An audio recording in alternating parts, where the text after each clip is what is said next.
Pemprov Jabar minus enggak? Minus 5,4 triliun. Tapi saya selalu percaya diri, lebih baik minus bisa membangun daripada duit triliun yang jadi silpa disimpan di anggaran. Untuk itu, apa yang harus dilakukan? Yang terakhir saya pesan ke Bupati, punya nyali. Pada PLT, punya nyali. Jangan pernah takut ya kalau jadi pemimpin. Kalau masih punya rasa takut, jangan jadi pemimpin. Di rumah saja bersama istri.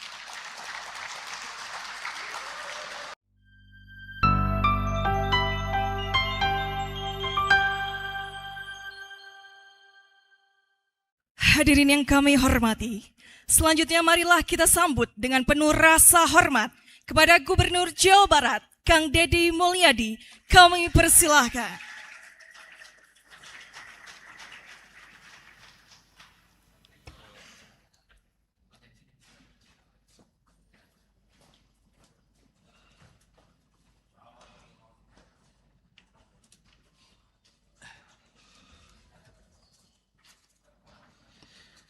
Assalamualaikum warahmatullahi wabarakatuh. Sampurasun.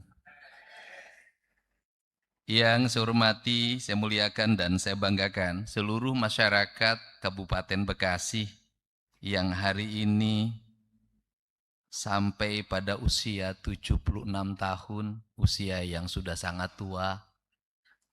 Tentunya harus banyak perubahan-perubahan yang dilakukan, baik pada culture birokrasi, culture industri, culture pertanian, culture kelautan, serta culture publiknya yang menurut saya harus segera dilakukan perubahan yang mendasar.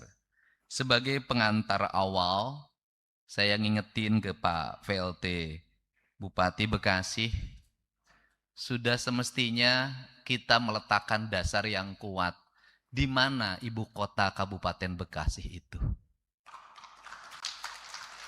Sehingga kita bisa membangun brand bahwa ada sebuah wilayah yang dibangun oleh pemerintah kabupatennya, ada kultur yang dibangunnya, dan tidak terlalu identik dengan sebuah komplek industri. Ini untuk membangun karakter dan kewibawaan pemerintah kabupaten. Sehingga nanti ada pasar yang bersih, yang ditata oleh pemerintah kabupaten, ada komplek pertokoan yang tertata rapi dengan desain khas Bekasi, kemudian ada lingkungan masyarakat. Kalau dalam bahasa tradisi di Jawa Barat itu ada alun-alunnya, ada masjid agungnya, ada lingkungan yang mencerminkan sebuah masyarakat kabupaten. Harapan kita semua. Kemudian saya ucapkan terima kasih pada Pak PLT Bupati Bekasi yang lama saya kenal. Saya mengenalnya sejak saya dulu masih jadi bupati di Purwakarta. Kemudian waktu itu ketua praksi Partai Golkar di DPRD Kabupaten Bekasi. Tapi memang mungkin harus keluar kalau ingin jadi bupati. Terima kasih atas dan saya ingat betul di sini ada legend ketua DPRD Kabupaten Bekasi AA. Terima kasih AA. Hadir. Tadi Pak Ketuanya ngomong meskipun AA jadi anggota tapi dia menguasai seluruh anggota. Kemudian hadir juga para sesepuh Bupati Kabupaten Bekasi dari masa ke masa. Ada Pak Wikanda, saya ucapkan terima kasih, ini legend. Kalau dengar Bupati ingat Pak Wikanda sebenarnya. Kemudian ada Pak Saleh Manaf, saya dulu mengenalnya, bahkan sering berinteraksi dengan wakil bupatinya ketika saya masih jadi wakil bupati Purwakarta waktu itu. Kemudian ada Pak, ini birokrat provinsi yang kemudian mencoba pernah menjadi PJ Bupati Kabupaten Bekasi, Pak Dani Ramdan. Saya ucapkan terima kasih. Kemudian juga saya mengucapkan terima kasih, ini sahabat lama saya, tadi ngomong jadi juga ketua DPRD ya. Pak Ade Sukron, ini selalu baik hidupnya karena selalu sukron dalam setiap waktu. Kemudian ada wakil DPRD, wakil ketua DPRD Kabupaten Bekasi, Bapak Usup Supriyatna. Terima kasih. Asli ima orang Sunda, Usup Supriyatna. Kemudian Pak Budi M. Mustafa. Kalau ini sih masih keturunan Raja Arya Dwi Nugraha. Ini Raja Arya. Terima kasih. Terima kasih. Ya Raja politik lah. Kemudian saya ucapkan terima kasih kehadiran Pak Dandim 0509, Pak PLH Kapolres Metro Bekasi, Kepala Kejaksaan Kabupaten Bekasi, Kejaksaan Republik Indonesia Kabupaten Bekasi, Ketua Pengadilan Tinggi, saya ucapkan terima kasih, mungkin Pengadilan Negeri Kabupaten Bekasi, Sekretaris Kabupaten Bekasi, Sekretaris Daerah. Kemudian ini senior-senior saya DPR RI, ini tokoh buruh, kemudian menjadi anggota DPR RI. Saya waktu masih bupati kalau dengar nama Pak Obon itu identik dengan demonstrasi. Nah, Pak Obon Tabroni, terima kasih. Sekarang tidak demo lagi ya Pak ya. Kemudian ini juga senior saya, Ibu Dr. Gigi Putisari, saya ucapkan terima kasih. Ibu Wardah hadir, saya ucapkan terima kasih. Ada Wakil Bupati Kabupaten Purwakarta, ada Ketua DPRD Kabupaten Purwakarta. Kemudian ini sahabat-sahabat saya, anggota DPRD Provinsi Jawa Barat, yang tadi disebut dalam lagu Karawang Bekasi, Bung Syahrir dalam puisi. Kemudian ada ini sahabat saya lama, Pak Ahmad Marjuki, ucapkan terima kasih. Yang dulu Pak Ahmad Marjuki sama saya diajak ke Golkar. Kemudian saya pergi dari Golkar, Pak Ahmad Marjuki jadi ketua Golkar.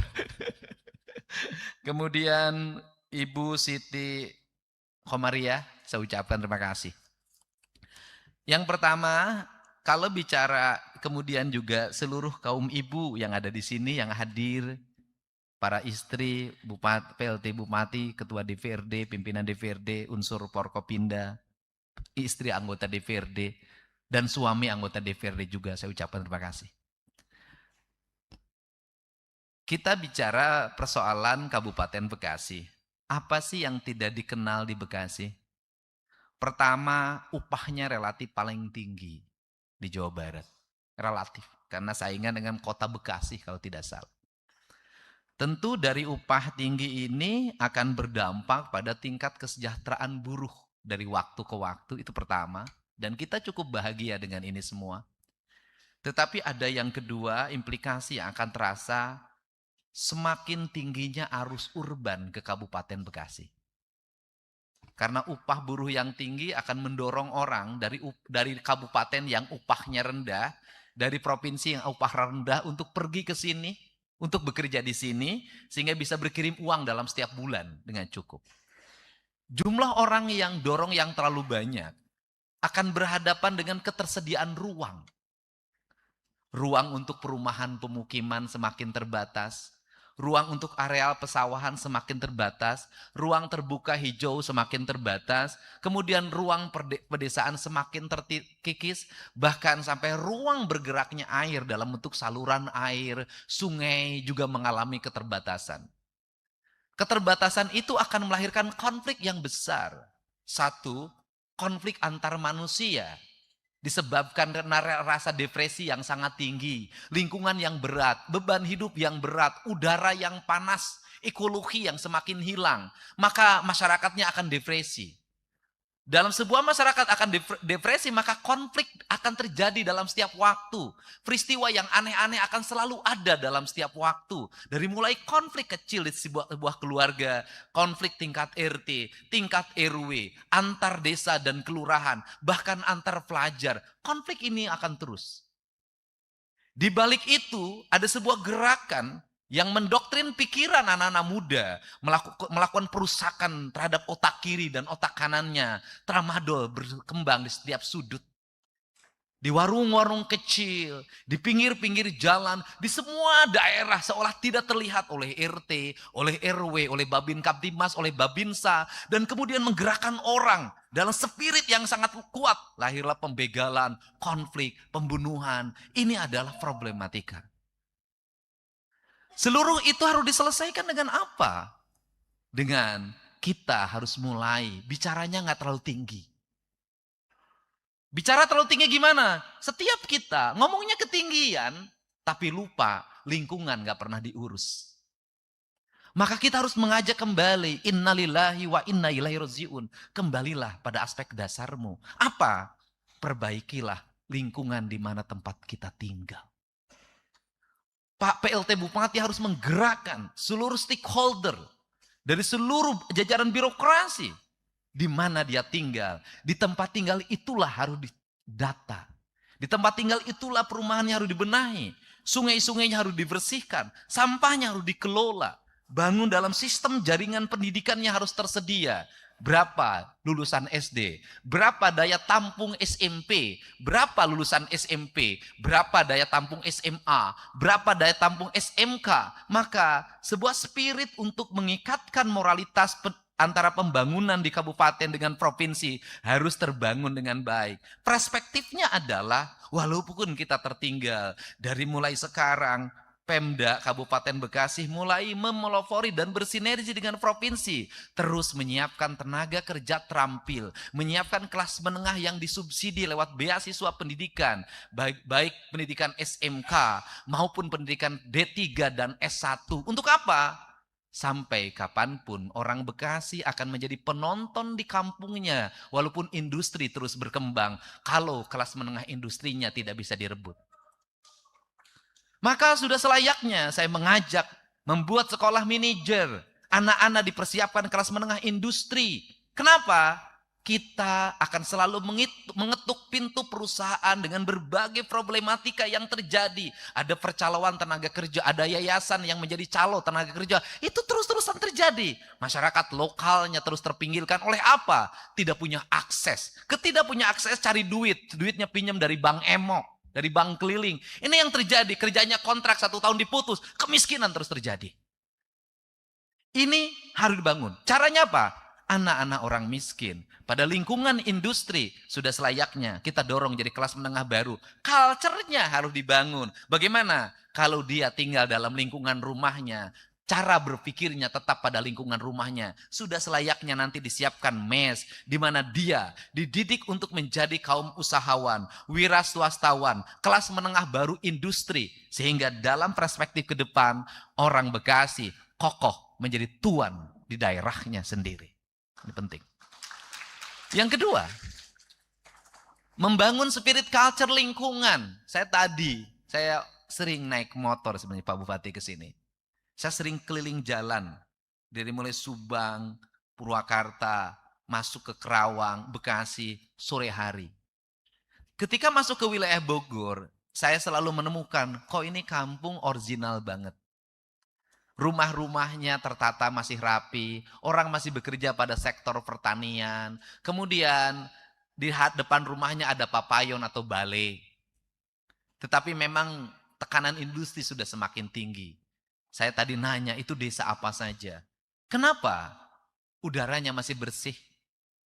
Menurut saya kalau malam hari dia bisa 21 derajat atau 19 derajat. Bagaimana? Tetapkan itu dalam tata ruangnya sebagai daerah yang terlindungi ekosistemnya. Terlindungi pertaniannya, terlindungi kolam-kolamnya, terlindungi sungai-sungainya, terlindungi hutan-hutan kecilnya. Perbanyak reboisasi. Dan Pemprov Jabar akan membangun 5 desa itu. Rumah-rumahnya tetap tradisi, tidak dirubah. Hanya dibuat dalam bentuk gaya yang baru saja. Tetap bahannya bambu, kayu, tidak pakai unsur tembok dengan rumah panggungnya. Apa? Orang Bekasi itu paling rajin piknik. Kemanapun saya pergi pasti bertemu dengan orang Bekasi. Di Pangandaran saya ketemu dengan orang Bekasi. Jam 9 pagi saya sudah di Ciwidey menuju Cianjur. Saya minum teh di pinggir kebun teh. Saya tanya orang mana? Orang Bekasi. Setiap tempat wisata di Bandung yang belanja orang Bekasi. Yang nonton orang Bekasi. Memang orang Bekasi itu pandai melancong dan senang melancong. Artinya dia punya kemampuan keuangan yang cukup. Saya berpikir positif. Dia melancong karena punya duit. Kalau pergi ke area Bandung lewat Ciater, yang ngebaris motor beli nanas itu orang Bekasi. Saya dulu waktu jadi bupati, jadi ketua DKM Taju Gede karena ada air mancurnya. Masjidnya penuh oleh orang Bekasi. Orang Bekasi itu loyal. Tukang bagi. Tapi hati-hati terhadap orang Bekasi. Kalau tidak pandai-pandai bisa jadi dilicikin sama orang lain. Kenapa? Karakter Betawi itu kuat yang begitu. Untuk itu bagaimana ke depan? Pak Bupati nanti bergerek ekonominya agar tidak lari keluar. Perkuat Bekasinya. Bikin kampung-kampung yang seperti Lembur Pakuan di Bekasi. Agar orang Bekasi duitnya tetap muter di Bekasi. Ini adalah strategi. Kecuali yang lebih duitnya boleh pergi ke tempat lain yang jauh. Nah, ini penting. Kenapa? Karakter. Artinya Bekasi punya ternyata daerah tradisi perkampungan. Bekasi punya juga daerah-daerah utara yang namanya Muara Gembong. Saya tadi ngomong ke DPRD dan menjadi terinspirasi. Pak, Tarumajaya harus terkoneksi sampai Tepatimban.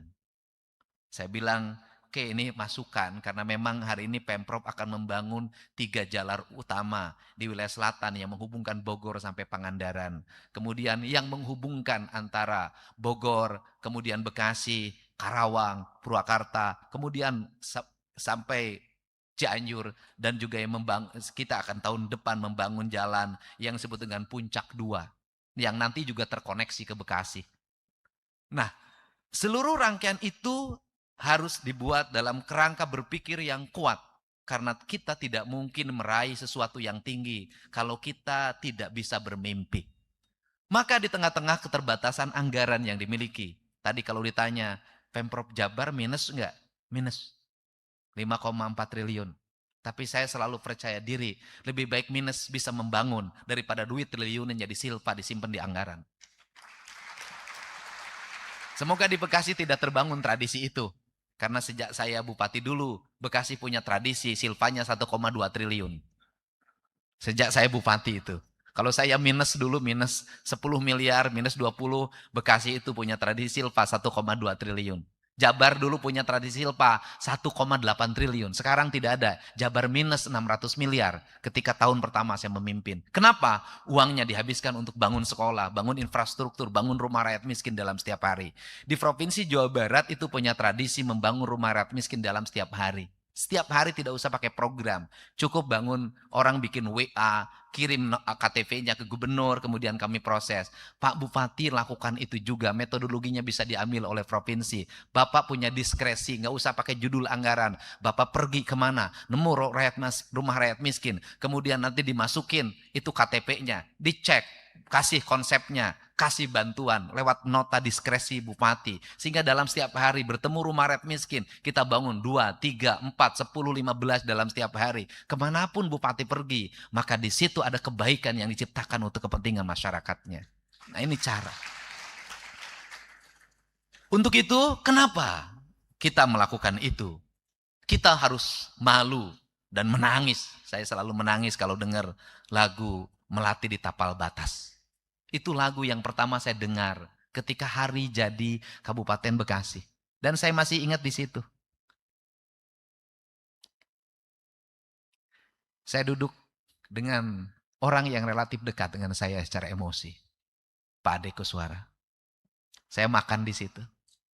Dan habis itu saya bilang Melati di Tapal Batas, itu akan menjadi lagu tahunannya Provinsi Jawa Barat, yaitu ketika Sang Merah Putih turun dari kereta kencana dan itu menjadi tradisi. Kita doakan Pak Ade mudah-mudahan diberikan kesabaran dan ketabahan dalam menghadapi masalah yang dia hadapi. Untuk itu, apa yang harus dilakukan? Yang terakhir saya pesan ke Bupati, punya nyali. Pada PLT, punya nyali. Jangan pernah takut ya kalau jadi pemimpin. Kalau masih punya rasa takut, jangan jadi pemimpin. Di rumah saja bersama istri.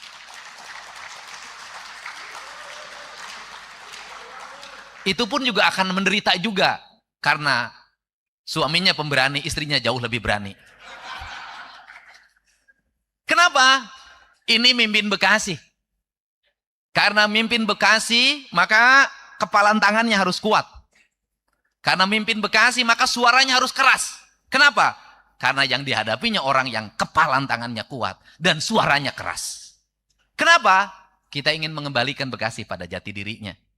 Kita tidak boleh juga membiarkan sungai kotor berpuluh-puluh tahun. Dan saya tahu di sini ada satu sungai yang kotor dan viral. Kemudian tadi, Pak, kalau saya kunjungi, itu besoknya berubah lagi. Sudah, nanti bersama gubernur, kita pidanakan kalau itu melanggar undang-undang lingkungan hidup. Prinsip. Saya nggak pernah takut dengan itu semua. Kenapa? Kita ini, selama kita menjalankan kebenaran, selama kita berpihak kepentingan rakyat, selama kita ingin melakukan perubahan pada daerah yang kita cintai, berulang-ulang, kita mencintai Indonesia. Kalau mencintai Indonesia berarti mencintai Cibarusah. Kalau mencintai Indonesia berarti mencintai Muara Gembong. Mencintai seluruh tempat di mana kita berpijak. Jadi kalau kita mencintai Indonesia, membiarkan lingkungan kita kotor, masyarakatnya tidak terawat, pendidikannya berantakan, jalannya hancur, pohonnya ditebangi, sungainya kemudian habis tergerus oleh bangunan, disertifikatkan tanpa proses yang memadai, sesungguhnya kita tidak mencintai Indonesia. Kita sedang menghancurkan Indonesia yang dalam jangka panjang. Kalau penyakit ini ada dalam diri kita, Indonesia akan tenggelam. Ini saya prinsip. Untuk itu saatnya kita berani hari ini menata kembali. Kemudian yang penting adalah humanisme kita harus dibangun. Saya punya tradisi menggeser orang di sebuah areal sungai. Selalu saya berikan kompensasi.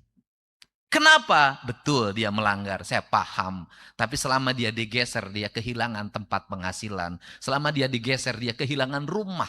Dari sisi kemanusiaan, saya harus tetap membantunya mencari rumah baru. Dari sisi kemanusiaan, dia harus tetap makan. Betul dia melanggar. Tidak semestinya juga kita bersikap dengan pendekatan kekuasaan. Karena menurut saya, pemimpin itu punya rasa untuk menggerakkan ketuhanan menjadi kemanusiaan.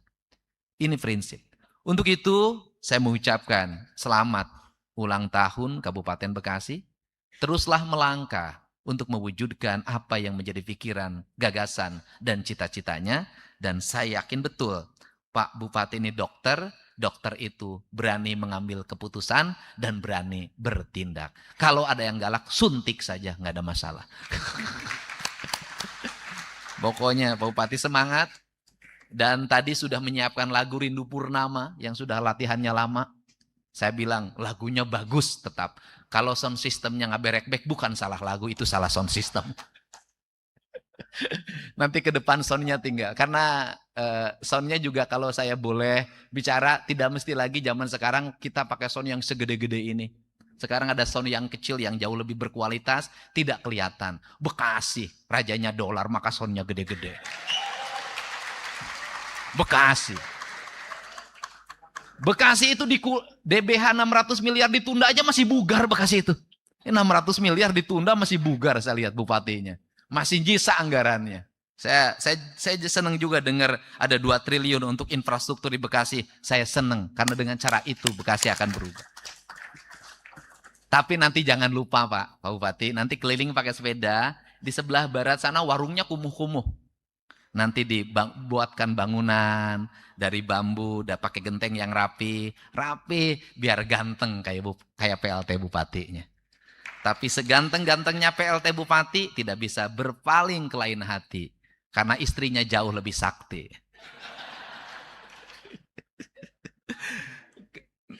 Iya, itu Rindu Purnama bagus. Saya nanti ikut nyumbang 25 juta biar lebih bagus. Nanti tadi anak yang nari itu ngeliatin saya terus kok nggak disawer-sawer. Nanti saya kasih deposito BJB ya, 10 juta ya udah oke. Tenang. Dari tadi saya lihat tuh, biasakan anak-anak yang nari disawer, dia tuh dari sana ngelihat ke sana lagi, kok saya nggak disawer. Tenang Neng. Kemudian tadi yang baca puisi, ya saya kasih masing-masing 10 jutaan. Yang baca Quran masing-masing 10 jutaan. Yang grup paduan suara 50 juta untuk semua.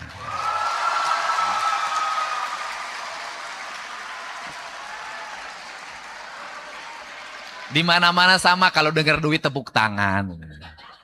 Nanti nomor rekeningnya disampaikan ke ajudan saya. Ke Pak Bupati nanti nomor rekeningnya kirim ke saya semuanya. Semangat ya. Semangat. Nanti Pak Bupati udah ngomong ke saya juga, nanti juga mau saya sawer, katanya gitu.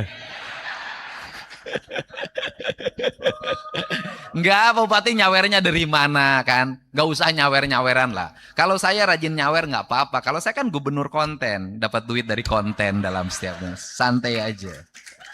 Nggak akan ngambil dana APBD, dari konten lumayan. Insya Allah lebih gede daripada biaya operasional gubernur itu. Terima kasih ya. Wallahu muwaffiq ila aqwamit thoriq. Assalamualaikum warahmatullahi wabarakatuh. Sampurasun.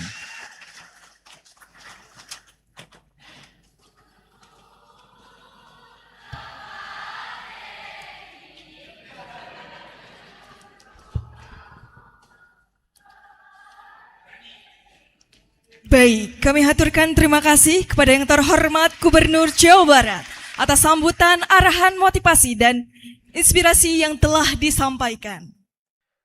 Kang Deddy Mulyadi menjadi nomor 1 di Indonesia ya, gara-gara mengalahkan Bapak Prabowo Subianto di survei terbaru, kawan-kawan. Ini adalah berita yang sangat mengejutkan sekali ya, khususnya para, ya gitulah pokoknya ya. Nah, karena Kang Deddy Mulyadi menjadi nomor 1 mengalahkan Bapak Prabowo Subianto, tidak tutup kemungkinan orang-orang yang memiliki kepentingan dalam politik itu berbondong-bondong mendekati Kang Deddy Mulyadi. Karena Kang Deddy Mulyadi ini berpotensi tinggi. Kenapa tinggi? Karena mengalahkan orang nomor 1, Bapak Prabowo Subianto. Bayangkan nih, Kang Deddy Mulyadi sebagai anak buah mengalahkan atasannya. Wah, ini kan adalah momen yang jarang terjadi, kawan-kawan. Dan itu satu partai ya kan. Kenapa bisa seperti ini? Kenapa Kang Deddy Mulyadi bisa mengalahkan Bapak Prabowo Subianto? Kita telah membahas bersama-sama ya. Bagi kawan-kawan yang belum melihat, silahkan lihat videonya. Di video sebelumnya saya telah memposting ya. Dan karena Kang Deddy Mulyadi menjadi nomor 1, di samping banyak para pejabat yang memiliki kepentingan politik datang ke Kang Deddy Mulyadi, mendekati Kang Deddy Mulyadi, di samping itu banyak orang yang tidak percaya bahwa Kang Deddy Mulyadi bisa mengalahkan Bapak Prabowo Subianto ya. Di antaranya pengamat politik. Pengamat politik mengatakan, berargumen menggunakan data, bla bla bla bla bla bla.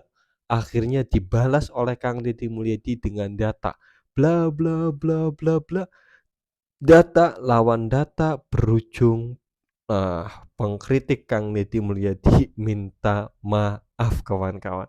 Ya, ini perdebatan yang sangat seru sekali, meskipun perdebatannya ada cuman melalui video. Ya nggak kebayang ya kalau misalkan satu kursi duduk soal data itu. Ya, saya belum pernah melihat ya. Bukan belum, jarang melihat Kang Deddy Mulyadi berdebat satu duduk gitu, kawan-kawan. Nah, bagi kawan-kawan yang tahu video Kang Deddy Mulyadi berdebat, poin-poin yang disampaikan Kang Deddy Mulyadi dalam pidatonya adalah: pertama, perubahan mindset dan tata kelola laut darat. Perubahan mindset. Kata Kang Deddy Mulyadi, masyarakat dinilai masih terlalu berfokus pada potensi daratan dan mengabaikan kekayaan laut yang sangat luas. Integrasi hulur hilir. Kata Kang Deddy Mulyadi, kerusakan di laut disebabkan oleh masalah di hulu, seperti pembuangan limbah rumah tangga atau industri ke sungai, dan pembekalan liar yang memicu sedimentasi atau pendangkalan muara. 2. Penataan sungai dan garis pantai Jawa Barat, penertiban bangun liar. Kata Kang Deddy Mulyadi, komitmen pembongkaran bangunan liar di bantaran sungai, penanaman pohon kelapa, dan target dalam 2 tahun agar tidak ada lagi bangunan liar atau sertifikat tanah di area sungai. Penanganan sampah dan abrasi, kata Kang Deddy Mulyadi, pengelolaan sampah yang buruk di darat merusak laut dan mangrove sehingga menimbulkan abrasi dan kawasan kumuh di sepanjang pantai. 3. Program revitalisasi dan ekosistem pesisir pantai utara. Wilayah target Kabupaten Bekasi, Karawang, Subang, dan Indramayu.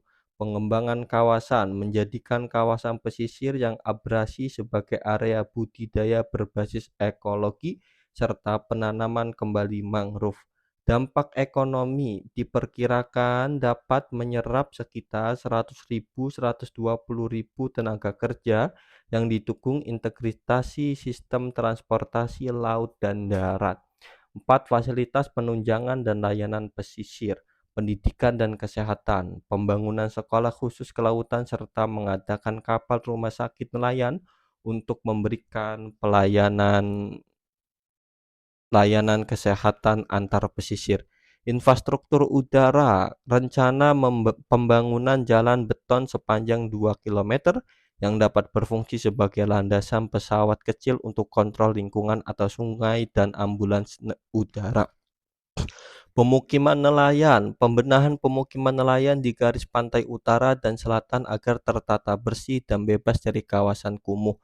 Terakhir, dukungan anggaran dan kerjasama MOU. Dukungan pusat lebih dari 2 triliun dialokasikan melalui kebijakan Presiden dan KKP untuk pembangunan kawasan pesisir utara Jawa Barat. Penandatanganan nota kesepakatan antara Kementerian Kelautan dan Perikanan dengan pemerintahan Provinsi Jawa Barat dilakukan kerjasama teknis dengan 4 bupati, Bekasi, Karawang, Subang, dan Indramayu. Itulah poin-poin yang disampaikan Kang Deddy Mulyadi dalam pidatonya ya kawan-kawan. Ini ada kelanjutannya dengan video sebelumnya. Bagaimana tanggapan kawan-kawan? Jangan lupa tulis ke kolom komentar ya.